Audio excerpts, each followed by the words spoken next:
अगर आप भी फ्यूचर में बीएससी नर्सिंग करने का सोच रहे हो तो थोड़ा रुक जाओ और इस वीडियो को एंड तक देखो, क्योंकि इस वीडियो के बाद आपके दिमाग में ये चीज़ क्लियर हो जाएगी कि क्या नर्सिंग की डिग्री आपके लिए सही है या नहीं। इस वीडियो में हम टोटल 4 पॉइंट्स की बात करेंगे, जिनको समझने के बाद आपको ये पता चल जाएगा कि मैं नर्सिंग करने से पहले आपको इतना सोचने को क्यों कह रहा हूँ। तो चलिए शुरू करते हैं। देखिए, मैं एक 4th ईयर नर्सिंग स्टूडेंट हूँ और जब मैंने नर्सिंग करने का सोचा था तब मेरे सामने भी यही सारे सवाल थे कि क्या ये मेरे लिए एक सेफ़ करियर ऑप्शन है? मैं नर्सिंग करने के बाद क्या कर पाऊँगा? क्या इसमें अच्छी जॉब अपॉर्च्युनिटीज़ है कि नहीं है? और तब मैंने उतना सोचा नहीं, मैंने सोचा कि चलो कर लेते हैं, बाद में जो होगा देखा जाएगा। लेकिन अब मुझे लगता है कि सोचना कितना ज़्यादा ज़रूरी है। सबसे पहला पॉइंट है, आप खुद से ये पूछिए कि आप नर्सिंग क्यों करना चाहते हैं? मोस्ट ऑफ द स्टूडेंट्स का जवाब यही होता है, सर हमने नीट में 2-3 साल लगा दिए, हमारा सिलेक्शन नहीं हो रहा है और अब हम और नहीं कर पाएँगे, इसलिए हमारे पास नर्सिंग करना ही ऑप्शन बचता है। इसका मतलब ये है कि नर्सिंग को आपने एज़ ए बैकअप प्लान लेके रखा था। आप ये बात जान लीजिए कि इसी प्रोफ़ेशन में आपको अपनी ज़िंदगी के 20 से 30 साल जॉब करनी पड़ेगी। अगर आपको ये जॉब करना पसंद नहीं है या आप बाद में भी रिग्रेट करने वाले हो, इससे अच्छा है कि आप 1 साल और मेहनत करके आप नीट में सिलेक्शन ले सकते हो। लेकिन अगर आपकी फ़ाइनेंशियल कंडीशन अच्छी नहीं है, फैमिली का प्रेशर आ रहा हो या आपको लगता है कि नहीं अब तो नीट नहीं हो पाएगा, मैं नर्सिंग में ही कुछ अच्छा कर लूँगा, तब आप इसको कंसिडर कर सकते हो। सेकंड पॉइंट आता है कि क्या सारे ही नीट ड्रॉपआउट्स के लिए नर्सिंग करना एक सेफ़ ऑप्शन है? तो इसका जवाब है नहीं।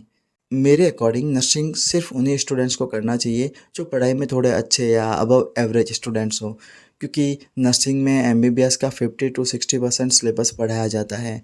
तो आप अगर नर्सिंग बस कॉलेज के हिसाब से कर रहे हो या आपको बस कॉलेज लाइफ एंजॉय करनी है, आप कोई मेहनत नहीं करना चाहते, तो आप इसके बजाय कोई दूसरा कोर्स कर लीजिए, क्योंकि नर्सिंग में आपको सेमेस्टर एग्ज़ाम पास करने के लिए भी मेहनत करनी पड़ेगी, आपको डिसिप्लिन में रहना पड़ेगा, आपको इंटर्नशिप हॉस्पिटल जॉब्स करनी पड़ेगी।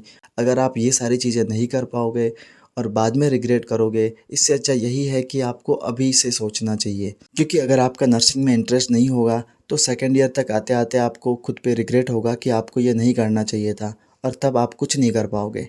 अगर अब भी आपको लगता है कि नहीं नर्सिंग करना आपके लिए एक सही ऑप्शन है, तो तीसरा सबसे इम्पोर्टेंट सवाल जो आपको खुद से पूछना चाहिए कि नर्सिंग करने के बाद आप क्या करोगे?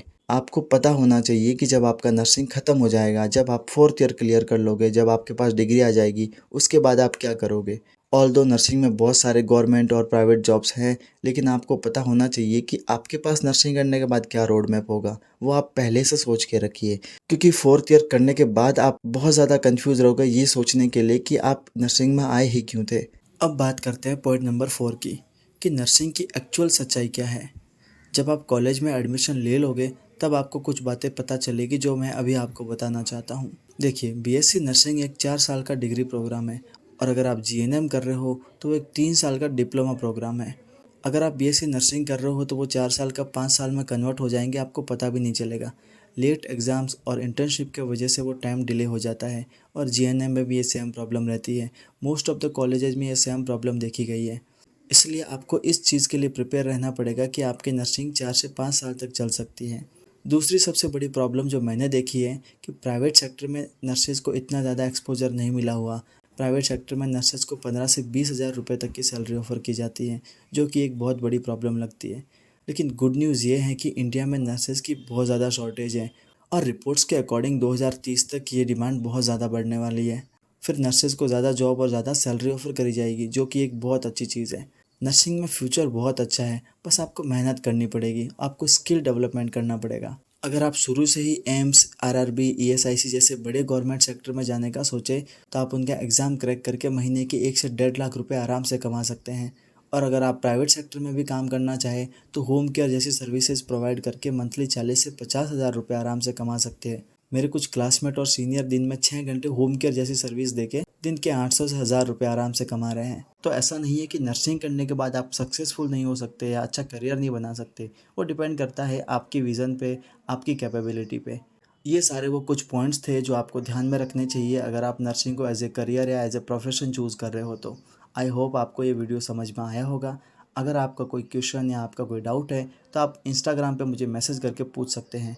और अगर आपने सोच ही लिया है कि अब आपको नर्सिंग ही करनी है तो चैनल को सब्सक्राइब कर दीजिए, क्योंकि मैं आपके बहुत काम आने वाला हूँ।